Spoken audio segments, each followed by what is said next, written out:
And welcome back to the Daily Dribble podcast, guys. As always, I'm your host, Nick Zammett. Here joining me, Mr. Lee Hancock. What's going on, guys? Lee here. How are you, mate? You well? I'm good. I've had a bit of self-care today. Went out and got my first manicure, if you want to have a look. Did you? You got a manicure. Fingers up. I'll show the camera. If you're listening on Spotify, head over to YouTube and have a look at those bad boys. Just quickly, a manicure, what's the special occasion? I don't know. Just wanted a bit of self-love. Self-care, yeah. I'm all for that. Self-love is hugely important in this day and age. A guy who I believe hasn't had a manicure today, also joining us, Mr. Roy Hancock. Yeah, how are we going? The nails are looking a bit rough, but Are you a biter? I am a biter. And it's not a good habit to have. No. Look, we can't all be as polished as Lee. Fair play. It's certainly coming in with the flyest looking nails out of the crew of us. So, lads, big episode though. We're back with the second installment of the second episode of season 2. Back with the video content for any of our YouTube listeners from last week. Really appreciate you being here. If you haven't already, continue to hit that subscribe button, like button, do all that good stuff. We love it and certainly appreciate it. For all of our audio listeners, we certainly haven't forgotten about you guys, and we certainly appreciate all your continued support. But we have a massive episode in store today. I feel like that's on repeat. I continually say that. All episodes are big. We're going to just rattle through a couple of quick odds and ends, not too many today. But then we're going to go into a couple of players we think will be overrated, I guess. Not overrated. We were doing players that we think will surprise us throughout the season. Yeah, so what's the word I'm thinking? Overachieve. Overachieve and underachieve. Achieve. I'm glad we're all on the same page. That's for sure. I tell you what, we are on the same wavelength. So a couple of players we think will overachieve and underachieve based on what we've seen over the last week and a half, 2 weeks. And then just end with a bit of a general discussion about what's transpired over the week since we spoke to you guys last. As always, though, continue to hit that subscribe button. Follow all the socials, YouTube, Twitter, TikTok, Instagram. Our TikTok, speaking of which, now we've got the video content up and running. As we have alluded to, it will be becoming more active over the next probably week or two. We'll start to really ramp up the content on that. So be sure to keep an eye out for that. And one last point, I mentioned the other week about a potential new sponsor coming on board. It hasn't quite eventuated this week, but next week I'm hoping should hopefully be the announcement, if not the week after. But fingers crossed next week. Can we have any clues? Yeah, give us a clue. Because I reckon the suspense is building. I'll give a clue without giving anything away. We've got the Mercs here today. Ro and I, we're on the Mercs. Next week, we'll have another beverage of choice kind of replacing that. And I guess a little bit of product placement during the video streams. Mm-hmm. So enough said. We've got a lot to look forward to. So keep up to date with all the news from the Daily Dribble team. Let's get into it. Odds and ends. Couple of quick ones today. I'll start with the news that the first conference players of the week have been announced. From the Western Conference, we have Steph Curry. From the Eastern Conference, Miles Bridges. Who would have thought Miles Bridges? I was about to say, it still takes a little bit to get your head around Miles Bridges, isn't it? But, it's Lee, as a Hornets fan, you couldn't be happier with the way he started the season. I couldn't be happier. I am surprised, but not entirely surprised. Being a Hornets fan, I've watched a fair few games, and I did see it coming from a fair while away. And obviously not Eastern Conference Player of the Week even, but I knew he was expanding his game past just highlight dunks, and it's shown evidently. And that's the big thing. Like it's only been a week so far, but that consistency and the ability to score on a regular basis. I know today, the first half, who did they play? They had the Heat. They had the Heat. They went down in that one. Yeah. But he started that first half really slowly on the scoring front. And that second half, I think he finished with 22 or so points. And it just shows his ability to score in bursts, which is an exciting sign. And especially the way LaMelo started. He's had a couple of quietish games. But Hayward back in the fold. There's a lot to like. But on Steph Curry, like we said last week, probably, I know Ja is probably based on 1 week, a lot of pundits are saying he's probably the MVP front runner at the moment, but Steph Curry, I think, would be the bookies' favorite, just based on storyline, based on his legacy, based on what he's actually producing on the court. It's been phenomenal so far. The MVP is all narrative, isn't it? I know you have to have a incredible regular season, but majority of the time, if you've got the narrative, along with that really incredible season, then you're most likely going to win that award, which Steph Curry has started off the season. Oh, he's been incredible. And I don't even think he knows even now how good he is. You saw him react up to that like one hop foot 3-pointer. Did you see that? And he was like, how did I do that? He surprises even himself, I think. Just on a different level. He's playing chess and the others are playing checkers at the minute. So sure. Just a quick little thought I had. How's this for all the listeners out there? Listeners out there, at the end of the season, we're going to do a daily dribble MVP. Who you think is the MVP co-host for the year, as adjudged by the viewers? Oh God! What do you reckon? And what's it based on? What's the criteria based on? Oh, I couldn't tell you. Based on what the audience feels in their heart, based on the jokes provided, you can base it on the attention to actual video detail in physical appearance, like yourself with the tats showing the nails polished. Things like that. Like we should, we should do high school awards, class clown, best dress. I think that'd be a bit fun. I tell you what, I feel like if I got last in co-host, I'd be pretty flat. I'd probably cry myself to sleep if that happened. Most likely to be involved in a bikie gang. Absolutely. But it's hard to argue, isn't it? Because on one hand, look at this. You can't really see it on the angle. He's got the tats there on the quad for any of our YouTube. Look at that. The tats are out in full force. And then you look at the fingers and he's got the manicured nails. So biker, it's hard to make a case for. Yeah. I reckon we make a little daily dribble award. I reckon we make a conscious attempt to show Lee's tats at least once per episode. Without a doubt, lock it in. So it's going to get viewers. And that's it is, and that's what we're all about here. Viewers. Moving ahead though, we've got a lot to get through. During the week, the Lakers and Suns game, Carmelo Anthony jumped up to 9th on the all-time scoring list. Just quickly, do you guys know who he overtook? No. Was it Moses Malone? It is. Lock it in, Ro. Fair play. There's a point to you, mate. He did overtake Moses Malone, so he's up to 9th on the all-time scoring list. Now, just quickly, just off the top of the scone, excluding MJ when he left and came back, we all know about the story of his return, but has there ever been a player, like just off the top of the head, Melo sat out for that year, reintroduced into Portland. Yeah. Has there been a guy who's made such a profound impact after leaving the league for an extended period of time? Can it be due to injury? Not due to injury, due to stepping away or due to not being picked up. Has there been a player who's come in and just what he did with Portland, phenomenal. And the way he started with the Lakers today, helped them in their win over the Cavs. Just that bright spark off the bench. He's been electric. You would have to say no, wouldn't you? No. Off the top of the head anyway, without deep diving. Yes. What he's done, it's really quite special. And I guess as a Lakers fan here with the jumper on today, shout out to Intersport, our major sponsors, hooking me up for the birthday for that one. A little birthday gift here. How's that? There you go. Got the awards on the side. Awards on the side, absolutely. You can't think of another player. It's been quite a spectacular transformation as he goes from, his top 10 all-time scoring, but he's now such an efficient bench player and such a bright spark. It's really quite extraordinary. Such a feel-good story because at the end of the day, 2 to 3 years ago, many were thinking that maybe he wouldn't step on the court again. That's it. Even though, many of us thought that he was obviously still good enough to do it. It's another story as to whether he got picked up. But yeah, he's bounced back incredibly and he looks like he's fitting in pretty well with this Lakers team, even though Lakers... How do you feel about how they've gone so far? I don't know. We might talk about this a little bit later in the show, but I'll just say I'm not too pleased. Okay. I'm not too pleased, but I might touch on that a little bit more shortly. Now, a guy who, I guess, the opposite of bouncing back. Shout out Apex Fraser, Caleb. We love your work, mate. Your main man, Pat Williams. He's going to be out for the rest of the regular season after suffering a dislocated left wrist yesterday in their 1-point loss versus the Knicks. From my sporting background, I've suffered quite a lot of dislocated shoulders. Yep. If you dislocate anything, you know about it pretty quickly. So absolutely.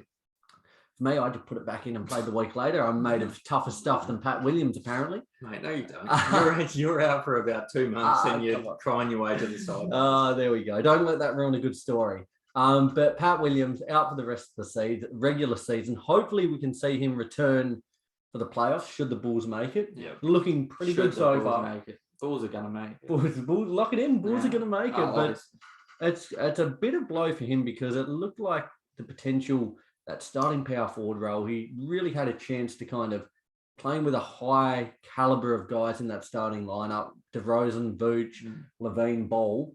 Like it was really a good starting five, and it really hinders his. I wouldn't say trajectory because he's still got the potential to go to the moon, but it does hinder his progress a bit, doesn't it? It's always the second year as well where these rookies start to, amplify their game and progress their game to another level. Yeah. And it's unfortunate that he's not going to be able to do that this season. Yeah, it's I don't know, the Bulls they're 4-1 at the minute. Only went down by a point versus the Knicks yesterday, but looking good so far. So early gut call. Yeah. Are we rating them after these first few games higher than we did coming into the season? Definitely, without a doubt. Well, after 5 games? Even after 5 games, I feel like I've been proved wrong because I was like, they have to, gel a bit more to be able to play well. They've been playing outstanding. I can't see it slowing down. Well, have you seen their schedule just quickly? I believe it's the next 16 games. 15 of those games are against teams that were in the playoffs last year. Right. And the 16th team that wasn't in the playoffs is the Warriors. So they've got a ridiculously hard schedule. I think this is kind of going to be a bit of not a make or break, but a kind of a real true gauge on where they're at. Yeah. Well, it shows when you're under pressure and stress, it shows, it brings out who you really are. And that's the same for NBA teams. It's going to bring out their true self. And you know what, Lee? Diamonds are made under pressure. It's one of my favorite expressions. I love it. I love it. It's like us. Look at us. We're on the video now. Yeah. Live action. We're under pressure. Diamonds. Absolute diamonds popping out of the bits of coal that were here a month or two ago. Just my last point from odds and ends, lads. I've got a bit of trivia for you. Now, go for it. The season has been going only a week and a half, 2 weeks or so. Out of all the players so far, which duo do you think has the best plus minus in the NBA? I'm not sure if you saw this, but which duo has the best plus minus together since the season started? Which duo? I don't know. I feel like you're setting us up for a very unlikely duo. Who is it? Any guesses? Any I guesses? don't think so. I don't Nothing. think so. Any guesses? Oh, it depends what you consider a duo. Like, I don't consider anyone on the Bulls a duo because they've got just any 2 players that you can think together. Which probably 2 players do you think, when they're on the court together, have the best plus minus? I'll go and say Lonzo Ball and Zach LaVine. All right, Rove. Far out, Nick. You put me on the spot. I honestly don't know. Who is it? Okay, so it is Kat and Anthony Edwards doesn't surprise me. on the court together. They are plus 54. Jesus. Unbelievable. And I just kind of mentioned that because I didn't want to touch on the Wolves just for a minute. Mm-hmm. Like as we said, we'll go into a bit of a talk about I guess the week that was during the end of the episode. But the Wolves, are we starting now? We've seen a little bit more of them. Are we starting to buy into them? It's only been a week since we last spoke, but are you feeling more confident about them? Definitely, I'm feeling more confident. I'm not buying into them and saying that they're going to make the playoffs by any means. I think all of us prior to the season said this is probably the year where they start to see improvement. And that's the point you made, start to see, isn't it? Not there yet, but start to see it. And that's what we're seeing. I think it will continue, but I'm sticking to them finishing around that 10-9 mark. Yeah, I tend to be in the same boat as Lee, to be honest. I think they're certainly on their way to reaching that light at the end of the tunnel that we always speak about. But really good start to the season, and it's no surprise that those guys have been performing really well together on the court at the same time, and their record has been, what are they, 3-1 to start the season? I believe so. It's really no surprise. So really good signs for Minnesota because they've been down in the dumps for, God, as long as I can remember. When was the last time that Minnesota actually had a half-decent team? Was it the last time they made the playoffs? Wasn't it them and the Nuggets came down to the final day? Was it 2015? Was it Caleb days? Oh my God, Caleb days. We're going back that far. Yeah, well, it's been a long time. So again, any Minnesota, I think we said any Indiana fans last week. If there's any Minnesota fans out there, I don't know how many listeners of Minnesota fans we have, but there's a lot to be excited about. I think they're in a better position than what they have been the last couple of years. I was kind of somewhat skeptical of having D'Lo in that starting five. Yeah. But if you can have Malik Beasley as that sixth man coming off, lighting things up, it's a lot to like. I think so, definitely. Anyway, that's enough. I reckon that's the most we've talked about the Timberwolves in a while. Yeah, moving on. That's all for odds and ends today, guys. There wasn't too much news from around the league this week, but let's get ahead. As we said, we're going to do a couple of players we think will overperform and underperform for the rest of the season. We'd love to hear what you guys think, where we went right, where we went wrong. Let us know on our socials. We'll put up a couple of posts during the week. We love hearing your feedback. We're a couple of big boys here, aren't we? We can take the criticism, can't we? Okay. So, have at us where we went right, where we went wrong. We love to hear it. Let's start, Lee, with overperform. Who do you think is going to overperform this season based on what you've seen so far in your gut feel? My first player is going to be Lonzo Ball. I just think he fits absolutely perfectly over in Chicago. Yep. It just seems like all of his attributes and all of the glimpses that we've seen at his former teams, being the Pelicans and Lakers, are starting to come into fruition and they're starting to live up to their full potential. Yep. You look at his shooting at Lakers, that was god awful, and he's fixed his form completely. His playmaking is at an all-time high. His IQ, which was already high, that is getting even higher. And I just love what I'm seeing from him so far. He's averaging so far 14.6 rebounds and 5 assists, which is obviously, it's nothing to scream at, but that's not why the Bulls acquired him. They acquired him to amplify everyone's game around him, and that's what's happening so far. There was so many years of questioning how can we make this guy live up to his potential, and where is the team that is suited for him, and I think they've found it in Chicago. Love that word you just used, amplify, because you've got Vooch, you've got DeRozan, you've got Levine, Pat Williams, who has just gone down, but you've got other players who can score and do all the other things. Yeah. But he just needs to facilitate, be good on the defensive end, and just do the 1%ers. So I like that. He is there to amplify the others around him. He's not going to put up 30 points a game or 25 like Levine. But Lonzo is by no means a player who we're expecting to have an incredible box score on a nightly basis. But the things that he can bring, which don't necessarily reflect on the box score, as you were saying, Nick, the 1%er. Yep. He's just one of these guys who seems to have matured this year, as we were mentioning off the podcast. You just alluded to, we were just having a game of 2K before we came on, and you had, myself had the Bulls, and you mentioned Lonzo. And he seems to have matured, and he seems to have, worked on his game enough that, he's looking like he could be a super valuable player for the Bulls going forward. And I mean, playing with really good players certainly doesn't hurt, his development either. But yeah, I think I love that pick from Lee, because I think he's a guy who, even though we thought he'd, perform well with a good team around him, we certainly didn't think he would, improve this much. So he's been really good. I have a question, a bit of a fun question. We love fun questions. You're like Kawhi, fun guy. Fun guy. Do you reckon the addition, or LaMelo Ball, my favorite player, coming into the league, do you reckon he motivated Lonzo Ball at all to become, a bit better? Because Lonzo came into the league and was, outright just amazing. Do you reckon he motivated him a little bit? I reckon so. It's a fair point. It's hard to say. I've got a twin myself. I've got a twin sister, but actually, I don't know what the relevance is of that. But having siblings, bloody hell, shout out Ebs. They're not even twins, Lonzo and LaMelo. No, but having a sibling that's like me saying I've got a brother and a sister. I almost regret that. It's got no relevance whatsoever. But you certainly do. You're like you do want to prove yourself, don't you? And you want to kind of be the best. I reckon it does, given the way his first season went. Rookie of the year, really showed out all the hype, the media, made Charlotte relevant. As you said, your favorite player. Look at that. He's had one season in the league. Your favorite player. That shows his impact. And I reckon it has been probably a driving force behind his off season.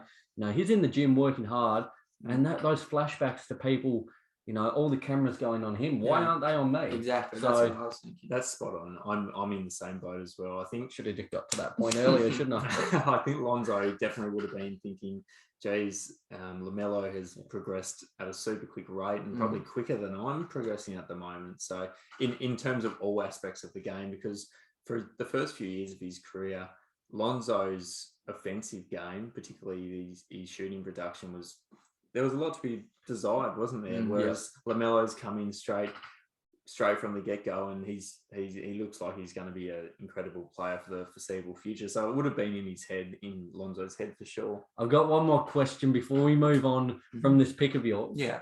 So just based on what you've seen, how you're feeling, and I might ask this, in a couple of months when we bring up the two again or whatever the case may be, in a 1v1 now, first to 21, who's winning? LaMelo or Lonzo? LaMelo will win that. What's your score pick?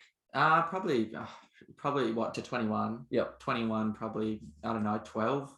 I don't know. LaMelo's a better one-on-one player. He's a better at ISO ball. You think he can do it on the other end though? Yeah. God, did you see Lonzo's block though? Yeah, good point. But I still think 1v1 LaMelo's taking it easy. I'm taking LaMelo 21-17. I reckon it'll be a bit closer.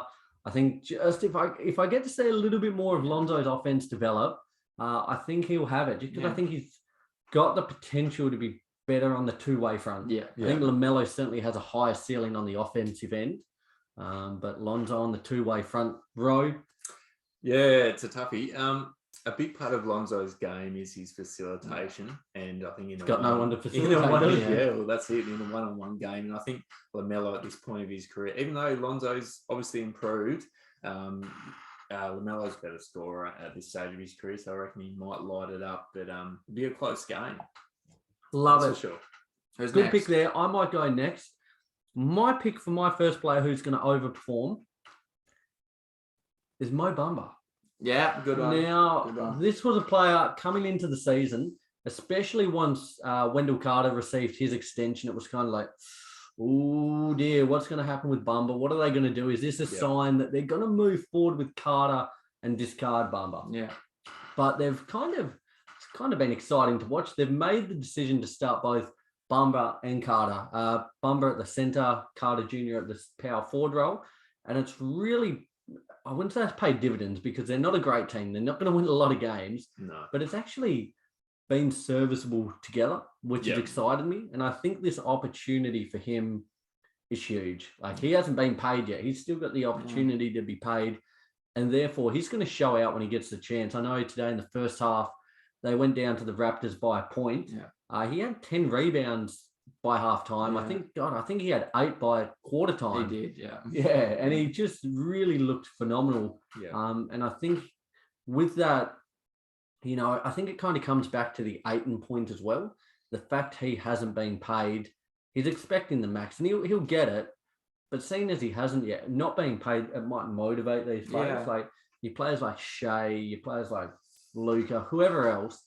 It's not a concern. They're getting $200 million regardless. So they got their bag. These blokes who haven't been paid, Bamba being a prime candidate there, I think he's really got the potential to explode, and especially on this Orlando team. Yeah. There's not much rebounding. There's not much scoring. There's not a lot of anything really. No. So Suggs actually looked good today, but there's a lot of potential to do a lot on this team. Yeah. I think the last couple of seasons, he hasn't been given much opportunity. But I think now in the starting lineup, we could see probably, I reckon, the best from Bamba. So this is his opportunity to outgrow the song. Yeah, I was going to mention, because for the start of his career, it's so funny to think that the song Mo Bamba has been. I guess people don't actually know he's a basketball player. They just think it's a song. It's a song. He's got the opportunity to sort of make a name in the league and make people realize who he actually is. He's had an impressive start to the season, and he showed that he could potentially take the next step. Still a long way to go, as we all know. But I think he'll overperform just on the fact that once we saw that Carter got the extension, the bar was set so low. So I think it's going to be easy for him to surpass, but I think he's going to smash it. just We go, because yeah. that bar has been set so low, and the way he's performed over the last couple of years, due to injury, due to limited game time, etc., his bar is set low. So I think he should smash it out of the park. Do you reckon his trade value will get high enough to where teams actually want to pick him up?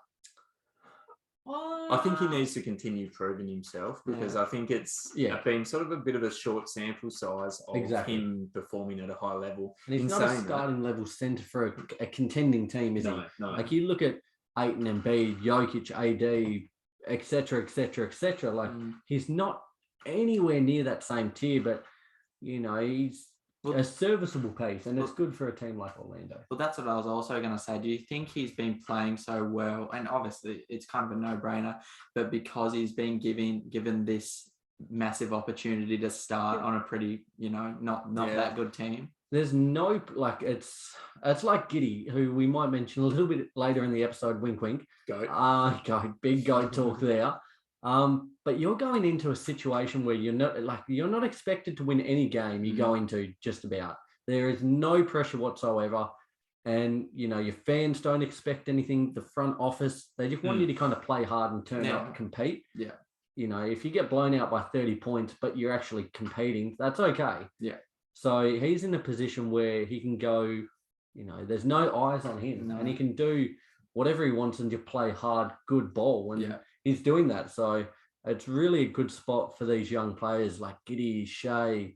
You go to Orlando, you've got Fultz, Cole, Anthony, all these players, they're in a good spot to just grow at their own rate without any pressure. It's the same as OKC. Yep, absolutely. Exactly like Jalen Green, there's no pressure in Houston at the minute whatsoever. So I think Bumba's in a good spot there. Ro, who is your number one guy for who is going to overperform?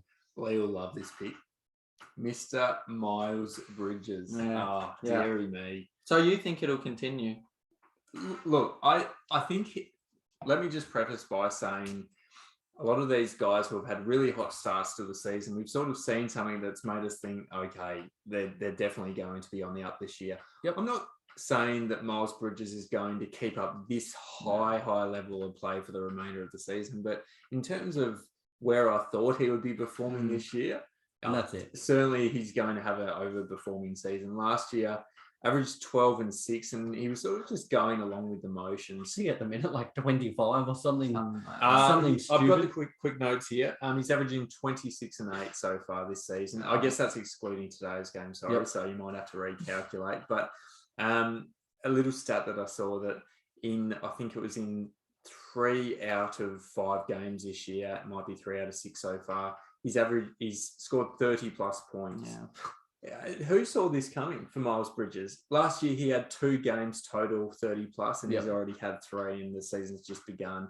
Even the most kind of glass half full Hornets fans as Lee here. Well, you couldn't predict that. I did not at all. You could not predict that. And it's really awesome, isn't it? Oh, it's incredible, isn't it? And I think all the attention was with LaMelo Ball coming into the next progression of his career, and now Miles Bridges has shown that he can be a guy who I personally think can average, maybe 20 to 22 points this year. And that's huge. A massive improvement. That is huge. That's most improved talk, isn't it? It is. Like if you're going from, what was it, 12 points, you're going to 20, 22, that is massive. And the fact that he's doing it so far with consistency, he's a reliable scorer, and he's, I wouldn't say reliable yet, just due to the small sample size, but he's, I guess, paving that way for him to be a reliable scorer. Takes a lot of pressure. Like, we've seen them win games. Their start to the season, beating Brooklyn, beating, whoever else. They've started well, but LaMelo's misfired a couple of games here. We had, what was it? He sat out, was it against Brooklyn? LaMelo sat himself out in the fourth quarter and had, who was it who went off? Ish Smith. Ish has been good though. Ish was bowling. Like, are you kidding? Ish Smith played for 13 teams in the league. He's come out and bowling for the Hornets. He's and completed the rainbow. Said, right, I'll sit this quarter out. It's awesome for him, just taking it to a LaMelo front on that kind of game nuance sense to sit himself out, but also Ish to take over. But I guess coming back on that reliable scorer front, it's good to have another option. Agree with me or disagree with me, but I'd consider Miles Bridges to be overachieving, later this year, even if he just becomes consistent. Yeah.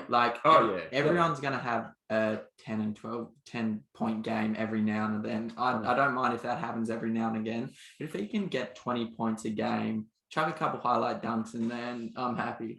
That's a huge win. That's a huge win. And that is, honestly, without, discussing other players, but that is most improved talk. Do you reckon he's lady most improved? Without it. Yeah. Over someone like Tyler Hero, maybe? Yep. I would say so, just because we saw flashes from Hero in the playoffs and things of kind. This is kind of almost like he's had the highlight dunks, but it's almost come from nowhere. Yeah, I agree. He was pretty much a highlight player in the last few seasons, wasn't he? Because, we saw, Bleacher Report post the occasional, incredible posterizing dunk that he would do, but he was never known for being a guy who would put up, 25 a night. Yeah. And he looks to be a guy who's well on his way to being a, consistent 20 plus a night scorer. So fair play. He's been great. Love it. Let's go ahead. We might double back with Ro. Okay. You get to go first for your second play, mate. I'm prepared if you want me. Curveball. You want to go? Sure. All right. Look at this. This is podcast planning at its finest on the fly. This isn't really a surprising one, but I do think he'll overachieve continuously throughout the year, but it's Ja Morant. Yeah. He's been playing just absolutely outstanding. And to be honest, there's no reason why I can't see this not continuing. He's literally, like you guys said, he's literally playing at an MVP caliber this far. He's averaging 30 points, 5 rebounds, 8 assists, and might add 2 steals. Yeah. He's just looking more and more confident with the ball in his hands. He's doing a lot more. And I think that comes back to Valanciunas leaving, obviously. But I think, he's had to realize that he's going to have to take on such a massive load and almost carry this team. Yeah. And I think he's done that exactly so far this season. No place. I was just about to say, I actually think Ja Morant's leading most improved at this point of the season. I personally think, even though he was, showed signs of being a superstar in the future, I don't think we necessarily expected him to bring it on this soon into his career, did we?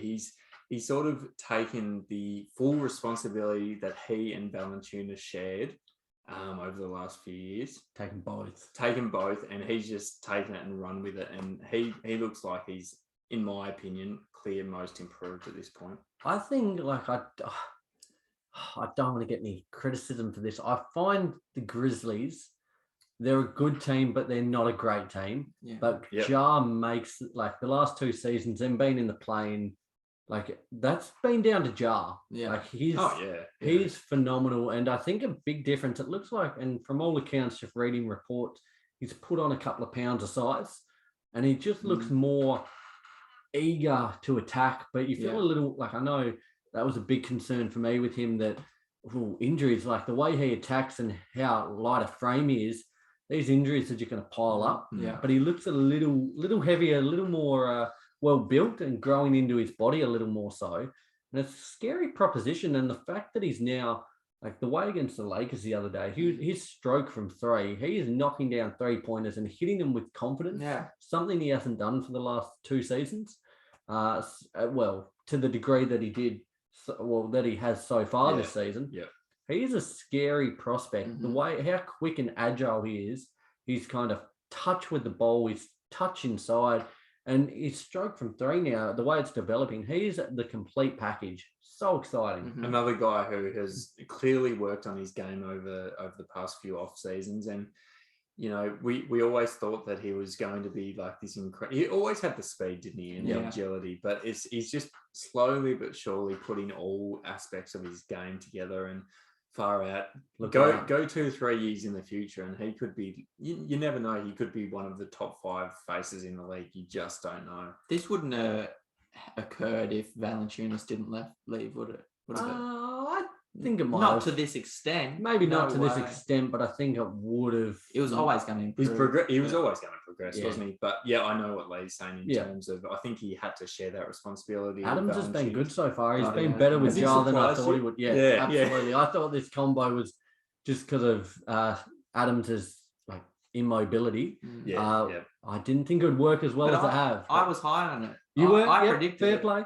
You did say that, take so that one. I take that one. I better But get onto mine before before we you get a end- big head. Before we end, I know none of us. I know I don't really like making comparisons. Yeah. I know probably maybe over a year ago I was comparing Ja Morant to Russell Westbrook, which I still do agree. But now I'm even seeing, and this might be because Ja is so young as well, but I'm seeing very early D Rose as well. Yep, Derrick Rose. absolutely. Seen very early D-Rose, seen very early, sort of even like Russell Westbrook in the fact that he's so athletic, can get to the rim, can finish, and probably some aspects of his game at this point of his career better than Westbrook was at that point of his career. So, scary signs for the league, I reckon. A great pick. I'll move ahead to mine. Mine's a player I won't touch on for too long.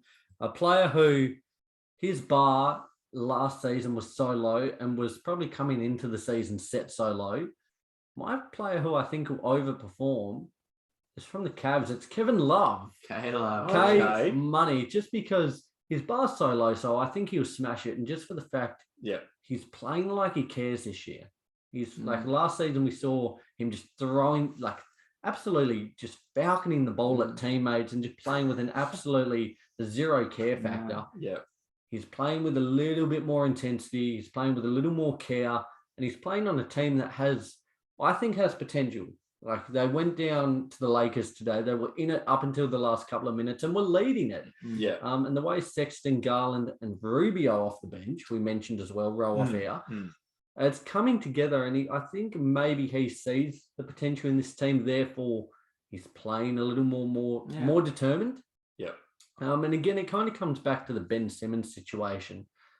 If you want to get traded out, like when your contract's that big, you need to show to other teams you're worth it. Like Simmons isn't playing. Like, who wants to take a chance on this guy who is not playing, who isn't improving his trade value? It looks like Love is going out with that intention to improve his value. Yeah. I've liked what I've seen so far, and I think he will overperform what many of the pundits and many of the fans out there think he was expected to achieve this season. It's one that I didn't even catch my mind coming into this episode, but you're right, Nick. I think he definitely will overperform this season, and I think he's not going to be he's a not gonna be T-Wolves caliber, but he's not going at to be all. serviceable. But I think the other thing is he seemed like ever since LeBron left, and you can understand how this happened, but he's almost been demoralized since LeBron left because he's felt like that was my chance to be one of the all-time greats in terms of success and performing. Yep. And obviously his body's let him down over the last few years, and obviously LeBron leaving certainly hurt his value as well. But I think he started to realize, as you were saying, that maybe if I want to make my way out of Cleveland, which I've got to play my way out. Certainly can't blame him for wanting his way out of Ohio. That he needs to start performing so the Cavs can sort of offer him to other teams for something, half decent in return, I guess. There you have it, K-Love. Bro, take us away with your second player, the last player who you think will overperform. Who have you got for us? Yeah, my last player overperforming is Cam Reddish from the Atlanta Hawks. Yeah. He's definitely a guy who so far this season has shown that he's in for a fairly big season, particularly off the bench. There's a lot of guys who have a lot of six men of the year candidates at this stage, even though it's early days. But he's a guy who's probably gone under the radar so far. He's averaged 16 points off the bench, and he's a guy who's particularly last year suffered with injuries. I think he only played 20 odd games last year. Yeah. And the other reason I think he's going to overperform is because I don't think in the first place many people are even paying attention to him. When you've got the likes of Trae Young and Clint Capella and John Collins as well, John Collins, absolutely. I don't think much attention is going to in the first place, but I think he's certainly gained a lot of attention for his production off the bench. And I think now that he's actually looking healthy, even though it's early days, as I was mentioning before. He looks like he could, be a big impact player off the bench for the Atlanta Hawks this year. And if he can average, maybe 15, 16 points off the bench this year, that's overs for him, considering, not many people are even paying attention to Cam Reddish. He had the potential before the season, but I still don't think people were paying that much. Were any of you guys looking at him coming into this season? A little bit. I Okay. had heard quite a bit of talk and kind of started to buy into it, that I thought this might be not a breakout year, but just a chance for him to kind of really reaffirm his place in the league after the injuries and things of the kind. I won't touch too much on Reddish. I think it's a great pick from you, but just quickly, I'll touch on it only briefly, but I agree. I think this year has we've seen last year, Jordan Clarkson, runaway winner. We've seen Lou Williams, runaway winner for however many years. But the sixth man of the year award, I think, is really open this year. We've seen a hero. Clarkson's going to be up there. Patty Mills, you add in Reddish, Carmelo Anthony potentially. Mention him. Did you? Yeah, I did, absolutely. A real quick one. So good you had to mention him twice. Well, there you go. He has been on fire. But it is so open this year, and it really is an exciting award, I think, for this season. So a great pick there, Ro. Do you think, real quick, because I haven't got to talk about it at all, but do you think Cam Reddish has the potential to even take DeAndre Hunter's role on the starting lineup? I know we like him off the bench, but that's a hard one, isn't it? Just because Hunter's been god awful. I've got him in my fantasy. There's no mucking about. Want him? But do you want so much firepower in the starting five that if you bring on someone else like a Hunter off the bench, is he going to be able to perform at the level Reddish has? Well, the thing is, it's not like they're short-handed on the bench. I got Lou Will. I think he's injured now, but it's like Bogdanovich coming off the bench. I know Kevin Huerter is. But they're in a funny spot. I think they need to probably trade away, make a package with a few of these players for an upgrade. I don't know I don't have a package in mind off the top of my head, but they've got the pieces that they could make a move for another superstar. I'm with you. We've still got quite a few to get through, lads, so we'll quickly rip through them. We'll go ahead to the underperforming Before section. we do, did we have any runners up? Mate, we don't have time. Overs. Mate, we have 40 minutes in. There's a couple names. Right, I didn't. I had OG Anunoby. Right, and Dennis Schroeder. Overperform OG. Yeah, and Dennis Schroeder. I think it's OG's breakout year. It's been good without Siakam there. And I was about to say increased responsibility for OG as well. Mm-hmm. And Schroeder. Yeah, he's been good better than the Lakers. I think he had one good game. No. I've not seen him do much. I'll look again. It doesn't like that he turned down the Lakers back. yeah, that's it. I'll go back to the tape and have a bit of a look, I reckon. Lee, take us away with your first player for the underperform. Kevin Porter Jr. Been disappointed this far, and I know you took mine. I did. Sorry. Look, I know the relationship between him and Green in that front court is still forming, and I know it'll probably. I hope it's in the backcourt. Backcourt, sorry, and I know it's still going to be forming, but this year it's not what I'd like to see from him, especially with the departure of John Wall. I thought he'd pick up that scoring output, especially. He hasn't done that. I've wanted to see him be a bit more consistent. The only thing he's consistent in so far is turnovers. He's had a game with 6, a game with 8, and a game with 9. Yeah. Hold on. Is this Kevin Porter Jr.? Yeah, KPJ. Oh, sorry, you didn't take mine. Go on. Look. Sorry, I just had to clarify things before I went on. How many have you had to drink? Not too many. You can't blame him entirely, though, because I know he's still trying to find his rhythm. You've got Christian Wood there, but he's the main guy in terms of facilitating that's been brought onto him.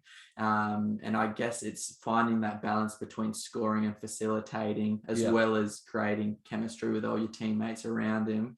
And to be honest, I don't think that consistency and leadership will take part this season, because I think he's too young and probably not mature enough for him to do that. I agree. And I think just because the bar was set high, we saw those a couple of massive games he had last season, and he looked poised to really kind of assert himself as that number one. But the franchise, I think, is in the position where Jalen Green is going to be given the keys. Yeah.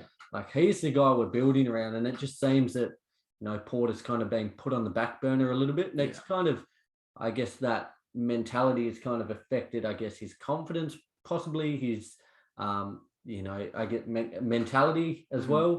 He just doesn't look in the same position he was last season. So, yeah, I do agree there. I think he will underperform. I think a key word that Lee mentioned before was maturity. And I think even at times last season, I think we saw that he definitely wasn't up to scratch. He's had his issues, hasn't he? He's had off-court issues as well. Yeah. So it's something that he needs to work on. And I certainly don't think he's progressed in the way that many thought he would this year with increased responsibility. But he's got plenty of time. He's got plenty of time and plenty of potential to sort of progress. But I mean, he needs to get on top of his, I guess, his mindset towards the game. If he can become a consistent performer, because he does show signs, doesn't he? Where he can certainly be a formidable player for the league and the Rockets going forward. But at this point, he just looks like he's a bit inconsistent and sort of immature at this stage of his career. All right, I'm going to go next. Give me a countdown, Lee, from 3, 2, 1. Watch the expression for any of our video listeners out there. Watch Rose's expression. Mine is MPJ. Michael Porter Jr. Mine too. Is that what? Mine too. Is my second one. I both Porter Jr. Well, right. Let's kill all three with one stone here. How's this for time efficiency? I just think, like, he's averaged 11.5 points, 5.3 rebounds, and 2.5 assists. Yeah. But I think the issue is the bar has been set too high. I think he's going to be okay this season. I'm not saying he's going to be bad. I think he'll be okay, but just with the way the bar has been set, people are expecting him, the way the talk's been, like with Jamal Murray out, people are expecting him to play like a goddamn MVP. And it's just not going to happen. They're expecting him to have 25 points, and really be just a lights out player. And I just don't think yet that, he's had injuries to start his career. Last year we saw him find his feet more so. I think it's going to take another year or two for him to really, really assert his status in the league. And I don't think this year's it. And I just think, as I said, I think he'll be good, but the bar is set so high that I don't think he can achieve it. He was far too overhyped coming into this season. I think. Yeah, I think he was very short odds for the most improved player. Yeah. I thought he would improve somewhat, but he's just at this point, and it's a small sample size, he may end up having a really good season. You never know. But at this point of the season, he hasn't shown that he's even taken any steps forward, and he's probably regressed really. I think in the opening 2 seasons of his career, he's shot over 50% from the field, and at the moment he's averaging high 30% from the field, which probably isn't ideal as a second option on that team in terms of offense behind the Joker, obviously. But he's been disappointing, and we haven't seen anything to prove that he's going to be, a really good number 2. Yeah, exactly right. I mean, his max contract that he got as well did not help his high expectations. It comes back to Bumba, doesn't it? It does. Players who haven't got it want to go out and prove their worth. He's got it, so it's almost like a level of complacency set in. I don't know if you probably knew it, but I don't know if some of the viewers and listeners heard it. 5-year, $207 million. That is a lot of money over 5 years for a guy averaging this season 11 points, 5 rebounds, and 2 assists. That's more than some countries are worth. Can I also just say, I'm not entirely putting... Okay, you'll laugh. Couple of... Good. Okay. Yeah, you were saying the time, you were crunched for time, Nick. You're not helping me. Sorry. I don't want to entirely put the blame on him. You good? Yeah, go. I want to put a little bit of blame on Mike Malone and the coaching staff, because I want to see some more plays run around Michael Porter Jr. He's kind of waiting at the 3-point arc, and that's not where he should be, waiting to put up a shot. He should be having plays run around him by Mike. Just quickly name a country that's worth less than $200 million. Fair pejorative. Oh God. No. And well, yeah, he's it's so hard because you put almost too much pressure on some of these players, like that they're not. It's not achievable to reach the level that's set on them, and I just think this year, like potentially he might, like the perspective of him might decrease slightly this year, and next year he could come back and just blow things out of proportion completely and be up, as an all-star player and things of the kind. The expectations are just too high this year. So Lee, there's your two done. Yeah, my two done. Well, let's go ahead, Ro. We've got one more each to go. Good. You go, Nick. That worked. Oh, there you go. That worked out really well, didn't it? My second player, and this is funny because during the week, I'll digress slightly. I had him as overperform. Yep. And then I thought about it a little bit more. I saw a few more performances, kind of just dove a little bit deeper. So I changed it to underperform. I've got Fred VanVleet. Freddie. In the space of a week. Yeah, I just think that there's going to be too much expected to do of him. We saw him have that one game. He had 17 assists. There's no star on the team now that Lowry's left. Like Siakam, you can make a case for if you stretch. He's out at the moment. He's going to be burdened to do so much. And I've touched on this during, I think, when we did our Eastern Conference previews. I think he's reached his ceiling. I don't think he's going any higher. No. And he just looks like he's maxed out to his output. I saw today, against the Orlando Magic, they got up by a point. Scotty Barnes, in that first half, Fred VanVleet, he finished with about 20 or so. But in first half, I think he had 0. But Scotty Barnes was the go-to guy. He looks so comfortable, so confident. And they look like they're really trying to go with him, which is great because they're kind of in rebuild mode. So it's good to kind of, breed that young blood. But I just think Fred is going to be expected to do too much for this franchise. Like I had them really low. A lot of other people are having them as a decent team. And they're so far so good. They're looking okay. But I just don't think he will be able to perform at the level that's needed for them to finish in a playing position. It's funny, isn't it, though, because you see some players similar to Fred VanVleet who, when they lose other players, such as in this case, Pascal Siakam to injury and Cole Lowry, you think they're going to step up. But I think Fred VanVleet is actually one of these guys who perform better when they've got really good guys around He's not a number one pace. He can't, but no, definitely. And to be honest, on a really, really good team, I don't know if he's a number 2 piece.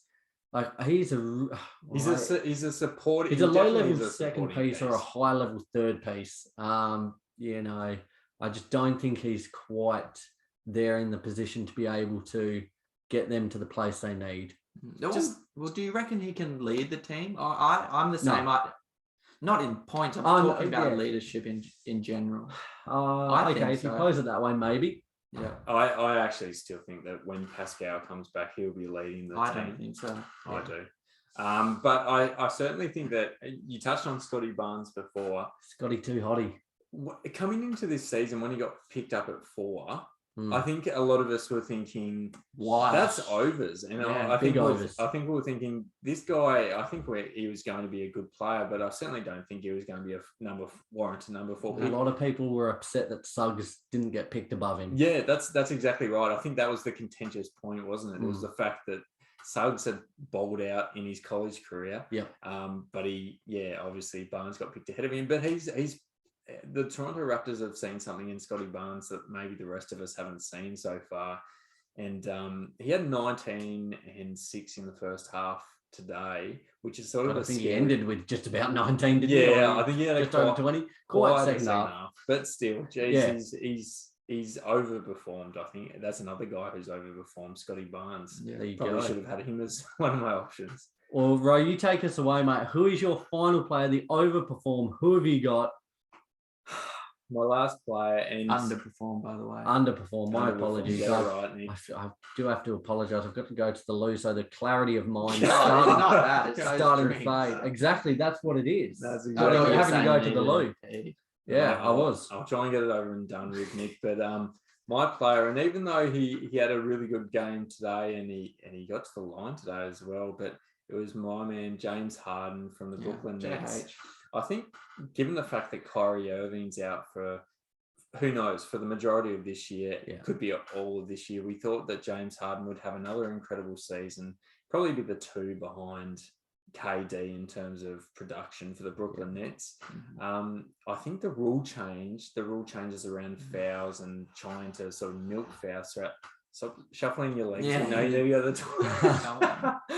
I think it's impacted him thus far. Maybe not today. He got to the line probably 10 times today, which is what he usually does. But before today, he was getting to the line about three times each game, which I think's impacted his box score, because I reckon he's only averaging maybe 16, 17, 18 points. I haven't actually checked, but it is certainly nowhere near the amount of production that we expect out of one of the most prolific scorers of all time. And it's said that the worst thing to do is a shooter who's struggling, the worst thing you can do is get them to the line. Yes. To give them free chances to get their head in the game. The stroke in. We saw today, you can get to the line, and was it just about the most points he's had this season?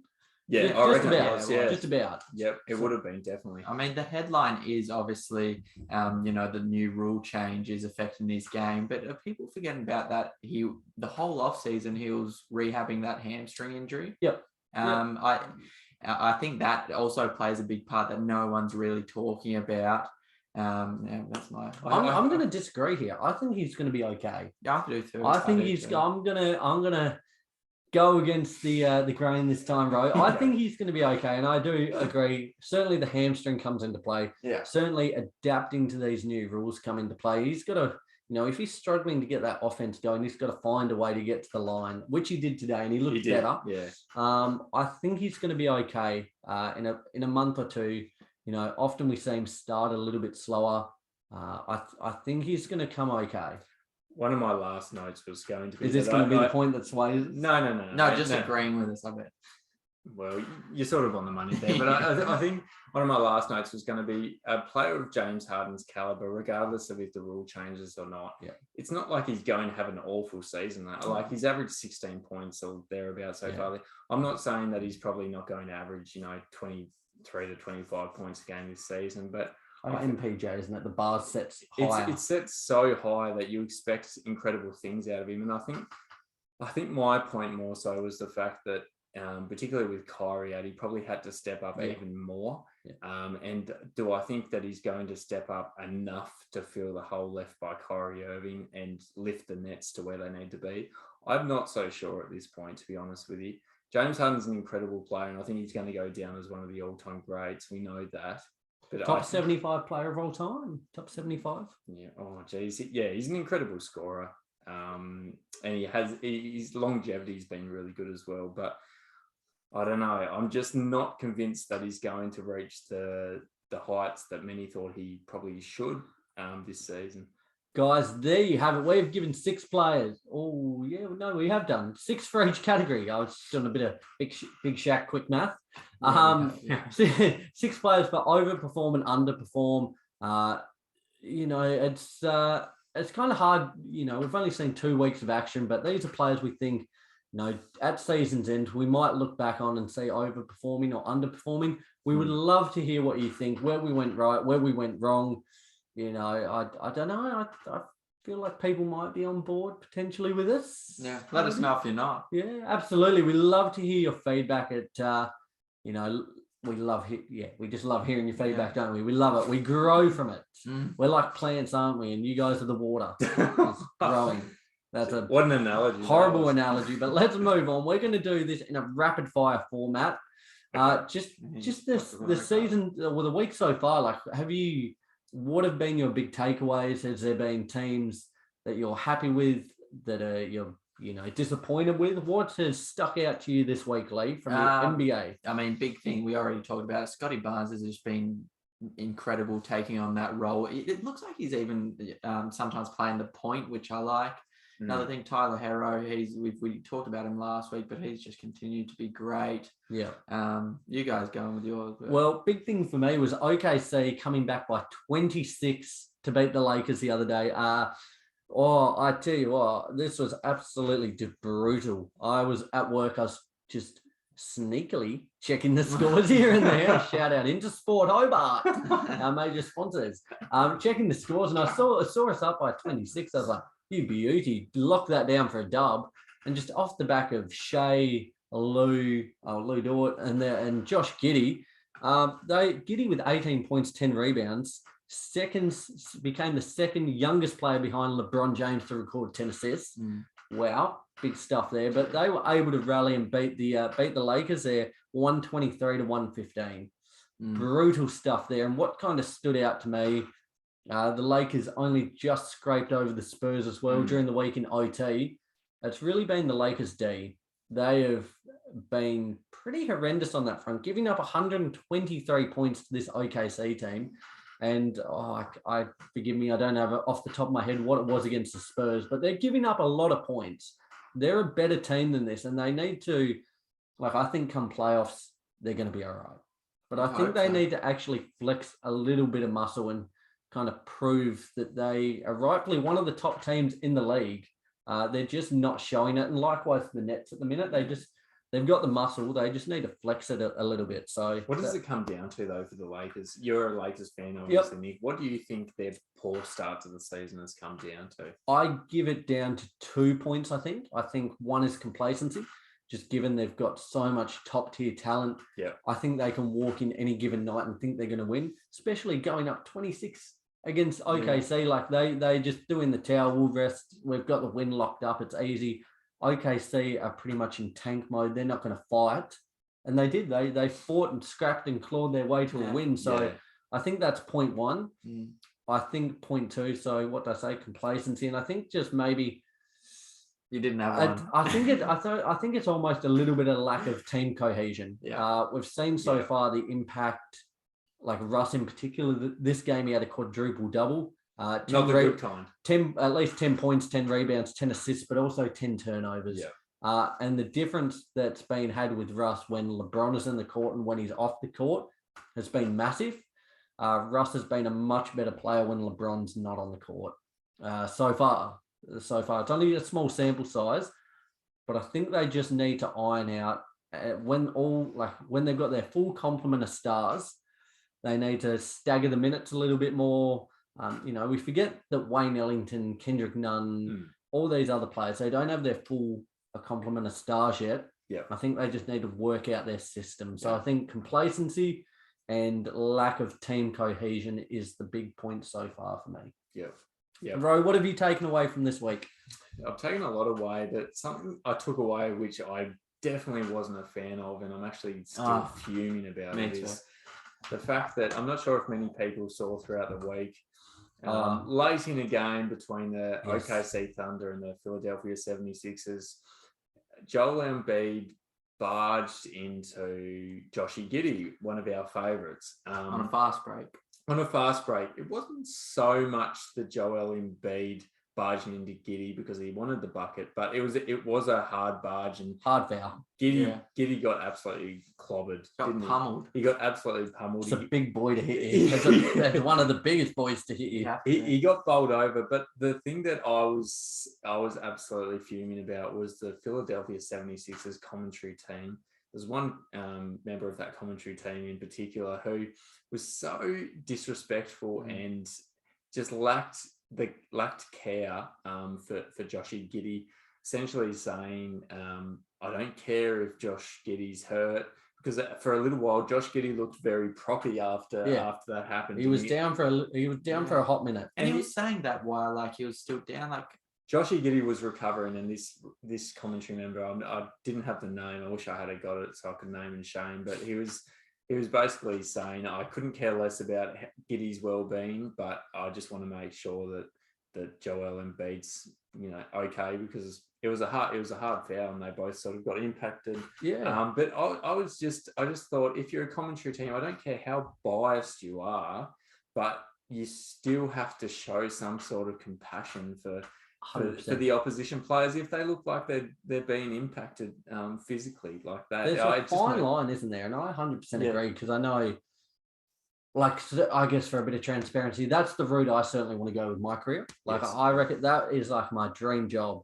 And I know there's a certain level of biased opinion you're going to have, but there is also, you've got to be impartial to a certain degree and show both sides of the fence. And you've got to actually, especially when you think a player might be injured, have a care factor. Oh, absolutely. Like that was just pretty abysmal the way that was treated and the way he approached that situation. Yeah. It's certainly not endearing. It just shows a real lack of care for the opposition, a real lack of care for the players of the league, who are the players who are making the money and putting their body on the line, I guess. I 100%, I saw this and I was like, are you taking the piss? Yeah, it was unbelievable. I couldn't believe the words that were actually coming out of his mouth. It was so disrespectful. And I know every home commentator has their bias to their home team, obviously, but you, as an NBA commentator, you can't be doing this. This was disgusting. It was heartless, wasn't it? Heartless. And it sort of just showed that, like, some people think these guys are sort of just like robots to an extent. Like, they don't actually classify them as human beings. Joshie Giddey, imagine a bloody 7-foot Joel Embiid barging towards you and knocking you. He would have been going up for that shot thinking, geez, I should probably kiss my ass goodbye. He knocked him into next week, really. And I feel for poor Joshie Giddey because he put his body on the line, but he copped it, and he didn't receive any sort of any sort of accolades from the commentators for putting his body on the line. It's I just think it's really poor by that commentator, and I reckon a lot of Australians are in the same boat in particular. Aussie pride, Aussie. It really is. A lot of Australian basketball fans. You're all going to say oi with me. Oi. Just quickly, last question before we wrap up though, lads. Besides your own team, what is the one team you're most looking forward to seeing in the next week? Which one team are you keen to look out for? I want to see if Ja can keep going at the level he's going. So probably Memphis Grizzlies. Right. Look, Chicago have had a really good start to the season, and I'm very keen to see how long they can keep up this elite level of play, because so far this season they're playing much better than any of us thought they would. Even though we thought that they'd improve, they've been much better. So interested to see if they can keep it up, particularly with Pat Williams going down as well. Does that change anything? Yeah. Who steps up? Javonte Green? Perhaps. My team, I'm going to go, is the New York Knickerbockers. MSG is rocking. We said last year in the playoffs, their resurgence is nothing but great for the league as a whole. Their fans are just on a different wavelength. I swear, like, I want some of what they're all on. They're insane. All 20,000 of them. They are electric. It's wicked to see them night in, night out show up. And the Knicks are relevant. They are fun to watch. They're winning. They're top of the Eastern Conference, 4-1. And I am keen to see if it can continue over the next week. So I'm going to go the Knicks. Good on. Lads, it has been another massive installment today. I need to get another phrase because I'm on repeat. They're all massive installments. We love it. Season 3 is back with an absolute fury. Video content is coming hot. TikTok's going to be running wild, hopefully, over the next couple of weeks. We're going to get that set. New sponsors coming on board. Basketball in full swing. Life is good. Life is great, Lee. It actually improves my life quality so much, the basketball being back. I'm not saying my life is bad without it, but it's crazy how many times I've been watching the basketball this week and said out loud, God, I'm so happy in this moment right now. I absolutely love it. Ro, you're happier too, mate? I'm with you. Yeah, it's it gives a lot of meaning to your life, doesn't it, basketball? Actually, it does. Yeah, it's very true. Over the last few weeks since it's been back, we've been happier. Guys, we love it. Ball is back. Life is good. Be sure to stay up to date with all of our socials for all the latest news, both the NBA and NBL. The NBL season is coming thick and fast. I think we're 5 weeks away, about 5 weeks away from the season starting there. So the news will be ramping up on that front as well. Subscribe wherever you listen to the show, whether you're an audio listener or a video listener. We thank you for the support. We can't wait. I'm losing the plot in the last couple of seconds. Can't wait to come back with another massive episode next week. There's going to be a lot of news to recap and break down, and we can't wait to do it with you then. Till then, guys,